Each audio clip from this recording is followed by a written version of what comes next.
Азыр мына жол кайгыл кызматкерлери келди. Бул жол белгини не кылабыз? Достор, Ош шаарында өзгөрүштөр болуп, жолдор асфальтталып, ал менен биргеликте айдоочуларыбызды таң калтырган жол белгилери орнотулууда. Азыр сиздерге көрсөтүп чыгабыз, шаарыбызда айдоочулардын башына айлантырган жол белгилер ушул эле мына жаңы асфальт басылууда, ошол жерге эле келип орнотуп кетип атышат. Буларды ким орнотутат? Азыр сиздерге тактайбыз.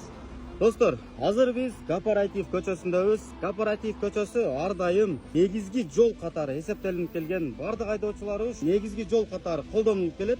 Эми бул жерди карасаңыздар, Амир Темир көчөсү асфальт басылды. Ал менен биргеликте бул тарапка негизги жол деген жол белги орнотулуптур. Эми карайбыз.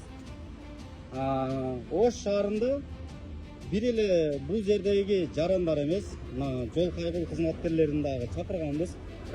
Азыр келип калды. Бул видеону аягына чыгарып коелу. Ал жакта негизги жол коюлган.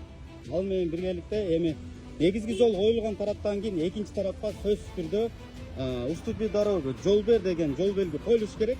Кооператив көчөсүнө келгениңизде карасаңыздар, бул жерде эч кандай жол бер деген жол белги жок. Бул тараптагы келген машиналар ар дайым негизги жол катары колдонулуп келген да. Бул жерге келгенден кийин ким кимге жооп берет ошондо? Бул жерде кырсык болсо ким жооп берет? Адамдын өмүрүнө коркунуч алып келсе ким жооп берет? Азыр мына жол кайгыл кызматкерлери келди. Бул жол белгини не кылабыз? Алабызбы же аркы тарапка кооперативга уступи дорогу коебузбу? Алдырабыз. Эски эмес да, бул жер жаңы коюлуптур. Көрдүңүздөр да, жаңы белги.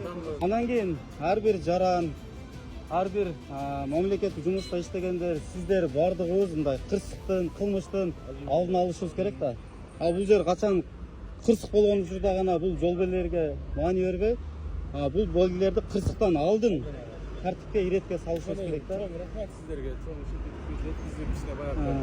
Мен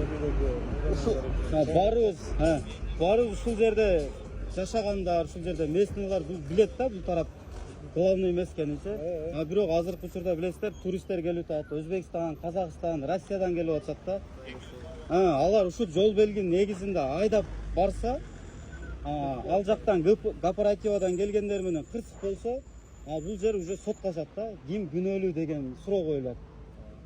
Ошо суроо жаралып электе бул нерсени тартипке келтирели.